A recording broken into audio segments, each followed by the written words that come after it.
Episode के start में सागी Hikari के साथ उसी की इमेजिनेशन में दिखती है जहां मरोमी बोलती है कि तुम भी यहीं से बिलोंग करती हो। यहाँ हिकारी एक दुकान से फिश खरीदता है जहां का ओनर सागी को एक फिश फ्री में देके बोलता है कि चिंता मत करो, लिटिल स्लगर यहाँ पर कभी नहीं आएगा। इसी बीच एक ब्लैक स्लाइम पूरे शहर को तबाह करने लग गई थी। यहाँ वो प्रीवियस कैरेक्टर्स को भी निगल जाती है। अगले सीन में हम हिकारी की इमेजिनेशन में फिर से वापस आते हैं जहाँ पर मानिवा एक टीवी पर उससे मदद मांगता हुआ दिखता है। वो बोलता है कि लोग मरोमी से बहुत ज़्यादा अटैच हो चुके हैं और इसके ना होने की वजह से उनके दिमाग में लिटिल स्लगर के ख्याल आते ही जा रहे हैं। वो बोलता है लिटिल स्लगर और मरोमी सेम है और इन दोनों को सागी ने ही बनाया है। वो बोलता है ओरिजिनल मरोमी सागी की पेट डॉग थी, पर तभी हिकारी टीवी तोड़ देता है। यहाँ वो अपनी वाइफ को देखता है जो कि रियल लाइफ में जिंदगी और मौत से जूझ रही थी। अगले सीन में उसे अपनी वाइफ यानी कि मिसाई फिर से दिखती है जिसकी हालत बहुत ज्यादा खराब हो रही थी और वो बोलती है क्या तुम आज भी घर लेट आओगे। मरोमी मिसाई से बोलती है तुम्हें यहाँ नहीं आना चाहिए था,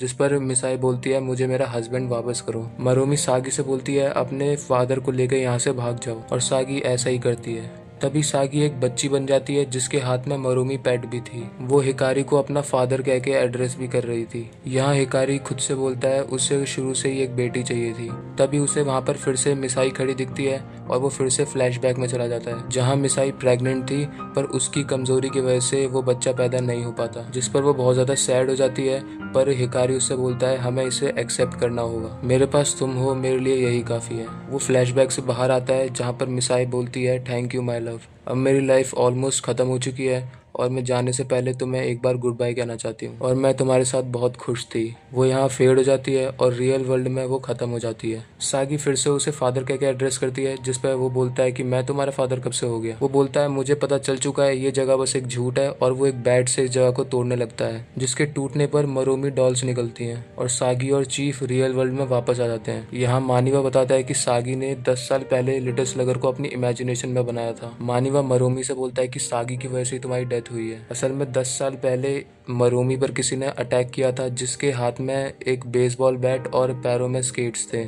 उस पर एक पुलिस इन्वेस्टिगेशन भी हुई थी पर अटैकर कभी पकड़ा नहीं गया क्योंकि ऐसा असल में कोई था ही नहीं। और तुमने उस दिन मरोमी का पट्टा छोड़ दिया था और एक गाड़ी ने उसे मार दिया था, पर तुमने कभी इस बारे में अपने फादर को नहीं बताया क्योंकि तुम्हें डर था कि वो तुम्हें पनिश करेंगे, इसीलिए तुमने एक कहानी क्रिएट करी। और तुम्हारे पापा को भी पता था कि तुम झूठ बोल रही हो लेकिन उन्होंने तुम्हें कुछ नहीं किया क्योंकि उन्हें लगा कि तुम उनके डर के मारे झूठ बोल रही हो। तभी वहाँ वो ब्लैक स्लाइम आ जाती है जिस पर मानिवा ये बोलकर अटैक कर देता है कि तुम बस एक इल्यूजन हो, पर वो उस पर अटैक करके उसे दूर फेंक देती है। अगले सीन में मरोमी बड़ी होकर उस स्लाइम को निगलने लगती है पर स्लाइम फिर भी सागी का पीछा करती है। इसी दौरान सागी को बचाते हुए मरोमी डॉल भी ब्लास्ट हो जाती है। यहाँ भागते हुए सागी के हाथ में लगी मरोमी डॉल भी नीचे गिर जाती है और वो एक डॉग बन जाती है। इसे देखकर वो ब्लैक स्लाइम भी इन दोनों पर अटैक कर देती है। यहाँ सागी की मेमोरी में हम वही 10 साल पुराना सीन देखते हैं जहाँ अचानक उसके पेट में दर्द होने के कारण वो पट्टा छोड़ देती है और मरोमी डॉग गाड़ी के नीचे आकर मर जाती है। यहाँ सागी अपने छोटे वर्जन से पूछती है कि अब तुम अपने फादर को क्या जवाब दोगी,